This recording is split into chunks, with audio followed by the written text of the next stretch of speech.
This next comic, I only have 2 words to introduce him. You're going to love him. Please welcome Erik Spahn, everybody. Thanks, Red, for that lovely introduction. No, seriously. The last guy who brought me up said, "Get ready to laugh, because this next comic's been known to make people laugh." What is that? That should be a given, you know? I feel that making people laugh is a prerequisite to being a comic. Coming to the stage, this next comedian's been doing this 25 years. Never made anyone laugh. I feel like he's doomed. I feel like tonight could be the night.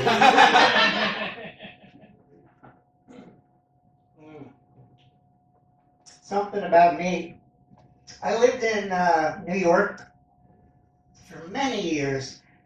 In 1995, I moved down to Florida, where it was 1955.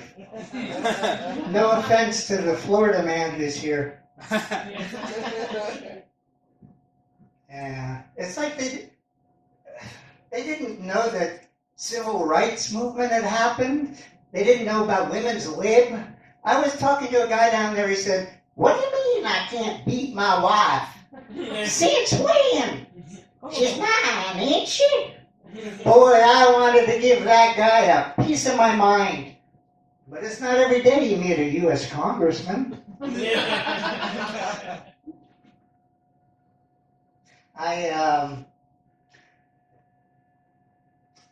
I'm not, sometimes I'm like the oldest person in the room or the lineup. But it's a pretty diverse. There's some folks here a little mature. I like that. I love everyone. It's true.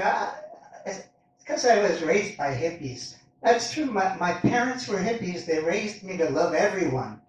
The only people I don't love are, well, hippies. I don't love those hippies. So, I'm back in New York. New York, New York. It's a town so nice they named it twice. Have you heard that? Have you heard that? Does anyone believe that? I don't believe it's not that nice, first of all. I mean, I love the people, but not the city. Anyway, New York, New York. So, but I'll tell you one thing. This is really a problem. Don't name the city the same as the state. That was a bad idea. See, I travel, and in the airports and hotels and such, you meet people, they tell you where they're from. It's like the first thing they tell you sometimes. And the first time someone told me they were from New York, I said, "Oh yeah, I live in the city too." And they said, "No, I'm from upstate New York." Well, excuse me. Second time someone told me they were from New York, I said, "Oh, that's nice. We're from upstate." They said, "No, I'm from the city. I'm from New York." They're looking at me like I've never even heard of New York City. So now whenever someone tells me they're from New York, I just say, "Fuck you." I'll be right back after this sip of soda.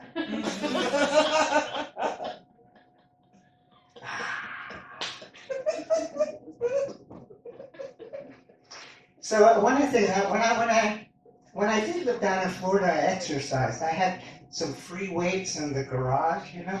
You could build up some muscle. I kind of had a lifter's body, you know. And then when I came to New York, I stopped that. I started running.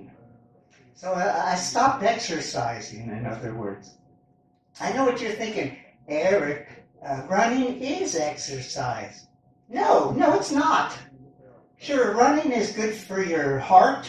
It's good for your lungs. It's supposed to be good for your brain. All the organs no one sees. What's the point of that?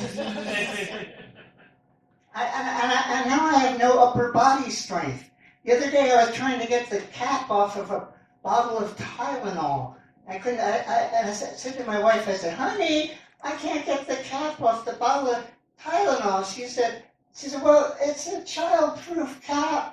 By the way, married people talk like that. They yell at each other from across the apartment because you want to be as far away from each other as physically possible.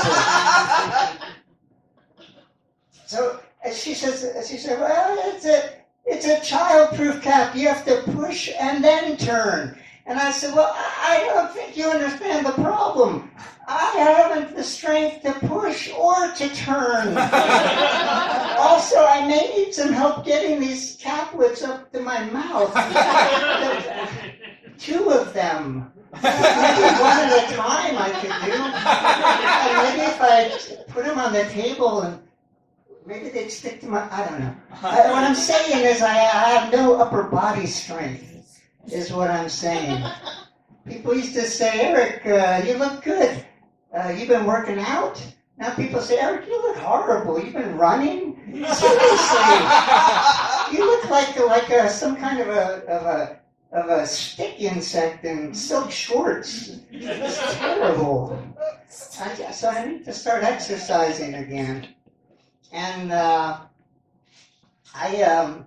if there was one thing good that came out of the pandemic, and there wasn't one thing good that came out of the pandemic.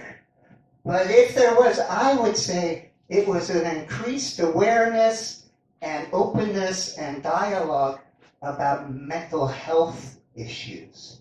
And these things, certain ones seem to be popular at certain times. Right now, what's it called?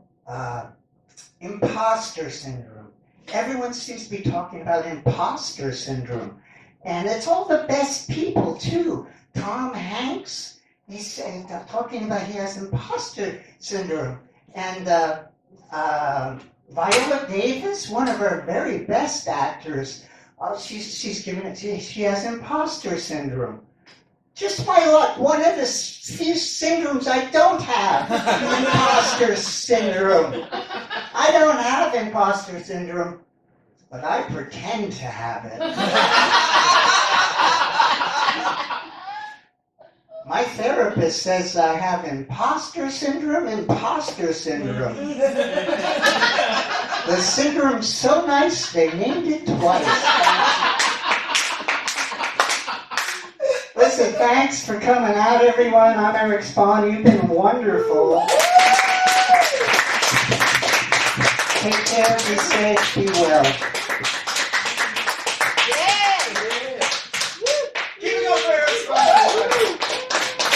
Keep it going.